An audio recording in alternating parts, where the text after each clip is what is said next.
Hello बच्चों, आज हम लोग मराठी सुलभ भारती इयत्ता 6वी का लेसन नंबर 14 अप्पाजींचे चातुर्य इसके क्वेश्चन एंड आंसर स्टडी करेंगे।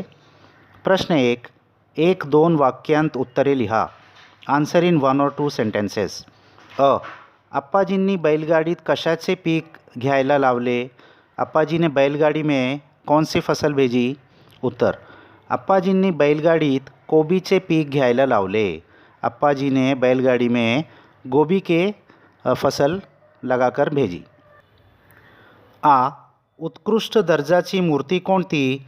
तीनों मूर्तियों में से सब में बेस्ट मूर्ति कौन सी थी? उत्तर, जिच्या कानात घातलेली तार तिथेच अडकून पडली ती उत्कृष्ट दर्जाची मूर्ति होती। जिसके कान में डाली हुई तार वहीं पर अटक गई, कहीं से बाहर नहीं आई, तो वही मूर्ति सब में बेस्ट मूर्ति थी।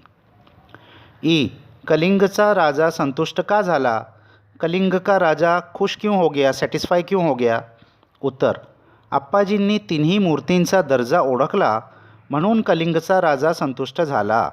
अप्पाजी ने तीनों मूर्तियों का दर्जा सही सही पहचाना, इसलिए कलिंग का राजा सेटिस्फाई हो गया। प्रश्न 2 3-4 वाक्यांत उत्तरे लिहा। Answer in 3 to 4 sentences. अप्पाजींनी ताजी गोबी कलिंग देशाकडे कशी पाठवली? अप्पाजीने ताजी गोबी कलिंग देश में कैसे पहुंचाई?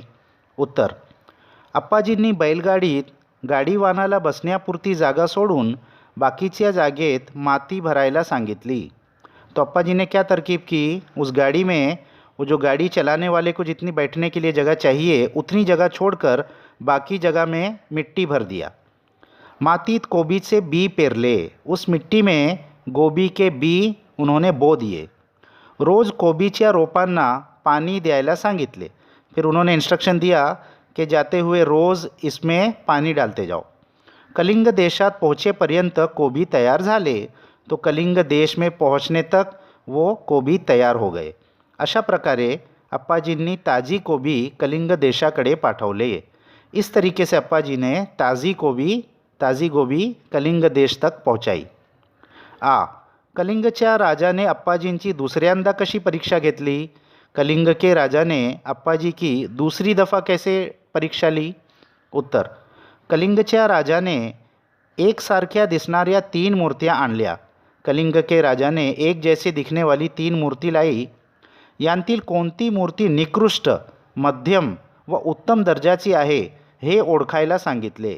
इसमें से कौन सी मूर्ति बहुत ही घटिया इन्फीरियर, दूसरी मीडियम और तीसरी बेस्ट दर्जे की है, ये पहचानने के लिए कहा। अशा प्रकारे कलिंगच्या राजाने अप्पाजींची दुसऱ्यांदा परीक्षा घेतली। इस तरीके से कलिंग के राजा ने अप्पाजी की दूसरी बार परीक्षा ली। मूर्तीच्या कानात घातलेली तार तोंडातून बाहेर येते, याचा अप्पाजींनी कोणता अर्थ लावला? तो जिस मूर्ति के कान में डाली हुई तार उसके मुंह से बाहर आ गई, उसका क्या मीनिंग अप्पाजी ने लिया? उत्तर, मूर्तीच्या कानात घातलेली तार तोंडातून बाहेर पडली ती निकृष्ट मूर्ति, तो जिस मूर्ति के कान में तार डाली थी वो मुंह से बाहर आ गई, वो सबसे घटिया दर्जे की मूर्ति है। तो उसका मीनिंग क्या बताया उन्होंने? एखादा माणूस अफवा ऐकतो आणि त्याचा खरे खोटेपणा पडताळून न पाहता दुसऱ्यांना सांगतो, तेव्हा त्याचे व समाजाचे हित होत नाही, असा याचा अर्थ अप्पाजींनी लावला। तो कोई एक आदमी कोई अफवाह सुनता है और उसका सच है या झूठ है उसको चेक किए बगैर उसको दूसरों को कह देता है, तो इससे उसका भी और समाज का भी भला नहीं होता। ये इसका मीनिंग है, ऐसा अप्पाजी ने बताया। अप्पाजींच्या मते उत्तम माणूस कोणता? अप्पाजी के ओपिनियन में सब में अच्छा आदमी कौन है? उत्तर, अप्पाजींच्या मते अफवा ऐकल्यावर जो माणूस दुसऱ्या कानाने सोडून देत नाही किंवा दुसऱ्यांना सांगत नाही, पण तो अफवेच्या खरे खोटेपणाची खात्री करून घेतो आणि आपण जे ऐकले ते पुराव्याशिवाय सांगत नाही, तो उत्तम माणूस। तो अप्पाजी के ओपिनियन में जो आदमी अफवाह सुनने के बाद उसको दूसरे कान से छोड़ भी नहीं देता है और बगैर तहकीक के दूसरों को बताता भी नहीं है, वो क्या करता है, उस अफवाह की, उस बात की सही है या गलत है इसकी खात्री करता है, इसको चेक करता है, उसके बाद में ही पूरे सबूत के साथ वो किसी को बताता है तो वो आदमी सबसे उत्तम, सबसे बेस्ट है। प्रश्न 3, पाणी टंचाईमुळे तुम्हाला पाणी दुरून आणायचे आहे, कमी श्रमात ते आणण्यासाठी तुम्ही काय प्रयत्न कराल? अब पानी की कमी हो गई है और आपको पानी दूर से लाना है, तो कम मेहनत में आप उसको किस तरीके से लाओगे? क्योंकि ये लेसन में अप्पा जी का चातुर्य है, तो आपका भी चातुर्य टेस्ट करना है।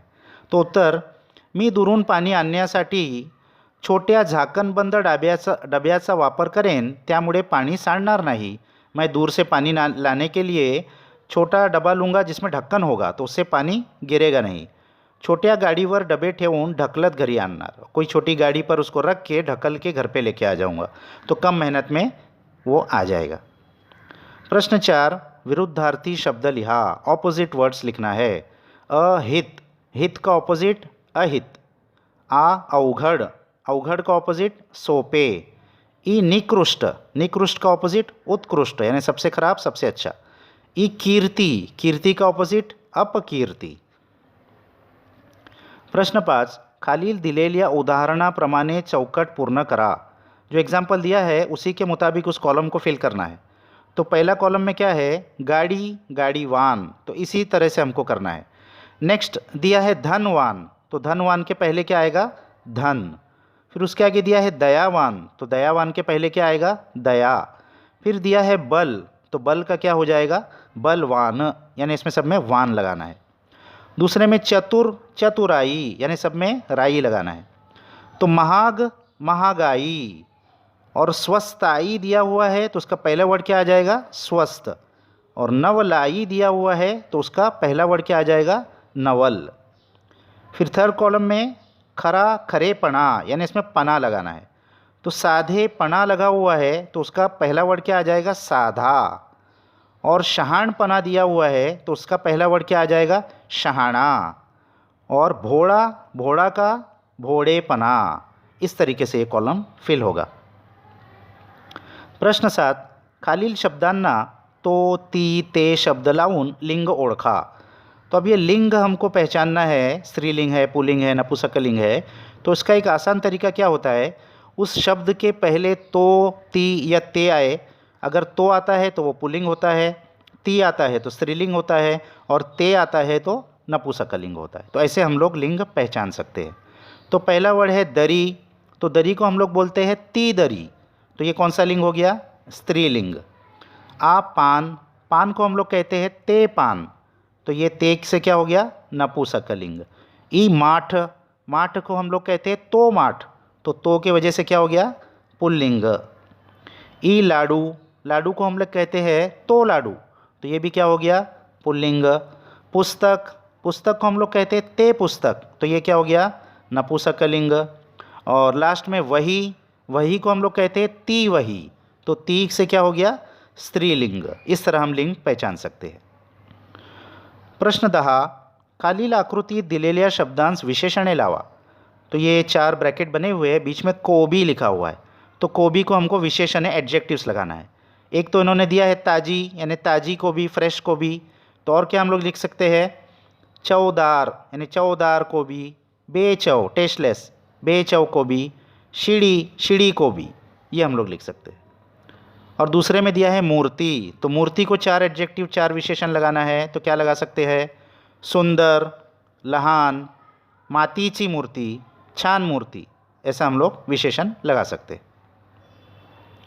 इसके आगे दिया है दिलेल्या सूचनांप्रमाणे खालील वाक्यांत बदल करा। सेंटेंस दिया है और ब्रैकेट में उसको हमको चेंज करना है, ब्रैकेट में जो दिया है उसके मुताबिक। तो फर्स्ट, रीमा सहलीला गेली, ये सेंटेंस है। ब्रैकेट में दिया है वाक्य भविष्यकाळी करा, इसको हमको फ्यूचर टेंस में चेंज करना है। तो कैसा हो जाएगा, रीमा सहलीला जाईल, ये हो जाएगा फ्यूचर टेंस।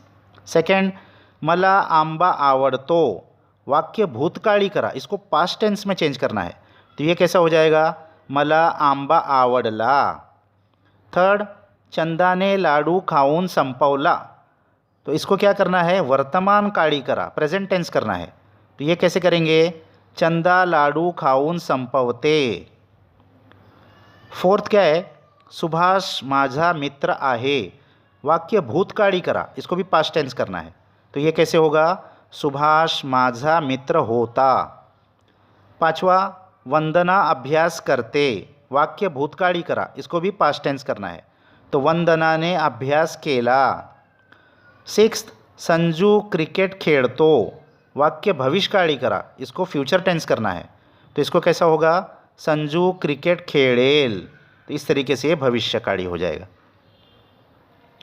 अब लास्ट में एक कॉलम दिया है और पूर, गाव, नगर, बाद ही अक्षरे शेवटी असणाऱ्या गावांची, शहरांची, ठिकाणांची नावे खालील तक्त्यात लिहा। तो पहले में गांव है, दूसरे में पुर है, तीसरे में नगर है, चौथे में बाद है। एक एक एग्जाम्पल उन्होंने दे दिया है, मानगांव, सोलापुर, अहमदनगर, औरंगाबाद। तो हमको और 4-4 एग्जाम्पल लिखना है। तो गांव में गांव लगाकर क्या हम लिख सकते हैं? चाळीसगाव, मोरगांव, गोरेगांव, आंबेगांव, ये हम लिख सकते हैं। और पुर में कोल्हापुर, राजापुर, विजापुर, नागपुर, ये बहुत सारी फेमस सिटीज़ है। नगर लगाकर क्या क्या सिटीज़ बना सकते हैं? गांधीनगर, भावनगर, जामनगर, श्रीनगर। और बाद लगाकर अहमदाबाद, इलाहाबाद, फैज़ाबाद, हैदराबाद, इस तरीके से हम बना सकते हैं। तो यहाँ ये क्वेश्चन आंसर्स ख़त्म हो गए बच्चों। इसको अच्छे से अपने बुक्स में लिख लो। नेक्स्ट वीडियो तक बाय बाय।